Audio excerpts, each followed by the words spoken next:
Assalamualaikum warahmatullahi wabarakatuh. Perkenalkan, nama saya Ardianto dengan NIM 220240140057, Prodi Teknik Informatika kelas A2. Baik, di sini saya akan mempresentasikan tugas saya. Mata kuliah ini yaitu e-commerce. Tugasnya yaitu adapun 3 pembahasan yang akan saya jelaskan. Yang pertama itu ada pengenalan e-commerce, yang kedua model bisnis e-commerce, yang ketiga tren tentang e-commerce di era digital. Nah, kita ke yang pertama yaitu pengenalan e-commerce. Nah, apa itu e-commerce?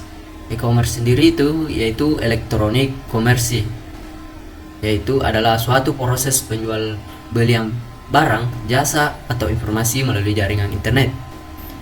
Dan e-commerce sendiri dapat transaksi dilakukan dengan mudah tanpa harus bertemu secara langsung kepada penjual dan pembeli, atau via online menggunakan gadget atau mobile.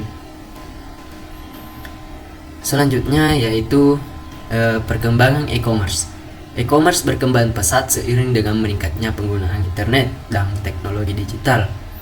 Awalnya e-commerce hanya digunakan oleh perusahaan-perusahaan besar, tetapi sekarang bisnis kecil dan individu juga bisa memperjual secara online melalui berbagai platform.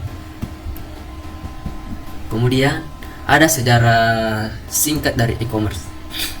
Pada tahun 1970-an, awal konsep e-commerce elektronik, data intersect atau ADE, memungkinkan bisnis bertukar dokumen secara digital. Kemudian pada tahun 1979, Michael Alder menemukan sistem belanja online pertama. Selanjutnya pada tahun 1990-an lahirnya e-commerce modern.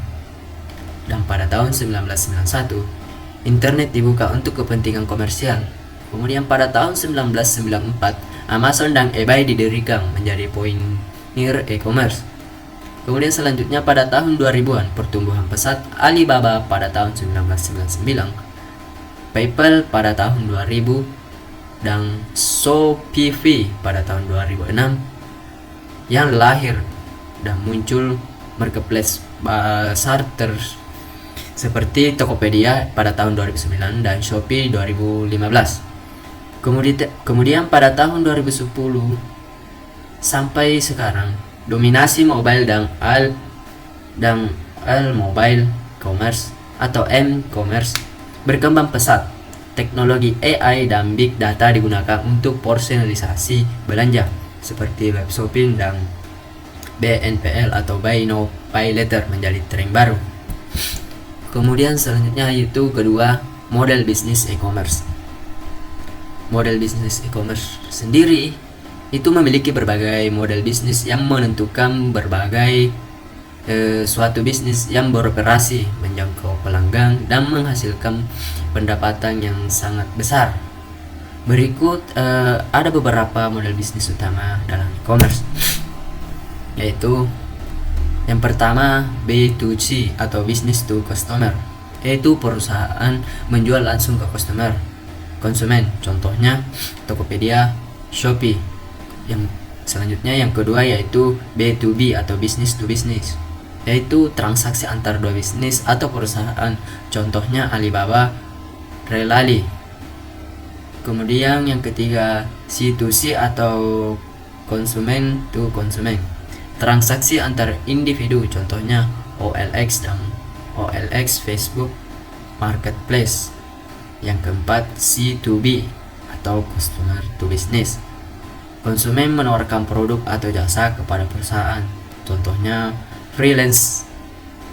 Yang kelima D2C atau direct to customer, yaitu brand menjual langsung ke konsumen tanpa perantara, contohnya seperti Nike, Apple. Kemudian yang ketiga, tren dan tantangan e-commerce di era digital. Trennya itu pada pertumbuhan pesat, makinnya banyak orang yang berbelanja online. Yang kedua, dominasi mobile e-commerce, yaitu transaksi via smartphone yang sangat meningkat pesat. Selanjutnya yang ketiga itu live shopping dan influencer marketing, yaitu seperti TikTok Shop atau IG Live yang semakin populer. Kemudian yang keempat adalah personalisasi belanja, yaitu AI dan big data untuk buat rekomendasi lebih akurat. Kemudian yang kelima yaitu pembayaran digital dan BNPL atau dompet digital dan cicilan tanpa kartu kredit yang meningkat. Kemudian yang keenam sustainability commerce atau produk ramah lingkungan makin diminati. Kemudian yang ketujuh quick commerce, pengiriman dalam hitungan jam yang semakin berkembang. Kemudian tantangan sendiri pada era digital ini yaitu persaingan ketat, yaitu bisnis harus inovatif dan kreatif. Kemudian keamanan data yang risiko kebocorannya informasi pelanggan dapat diretas. Kemudian yang ketiga yaitu logistik dan pengiriman, yaitu keterlambatan dan biaya tinggi. Kemudian yang keempat penipuan dan produk palsu, yaitu mengurangi kepercayaan pelanggan terhadap penjual. Kemudian yang kelima ketergantungan marketplace bisnis, yaitu bisnis harus bangun brand sendiri. Yang keenam adalah retur atau stok, pengembalian barang meningkat dan biaya operasionalnya. Kemudian yang ketujuh yaitu perubahan perilaku konsumen atau ekspektasi layanan yang lebih tinggi. Mungkin itu saja yang saya dapat sampaikan atau jelaskan. Kurangnya mohon maaf. Wabillahi taufik wal hidayah. Wassalamualaikum warahmatullahi wabarakatuh.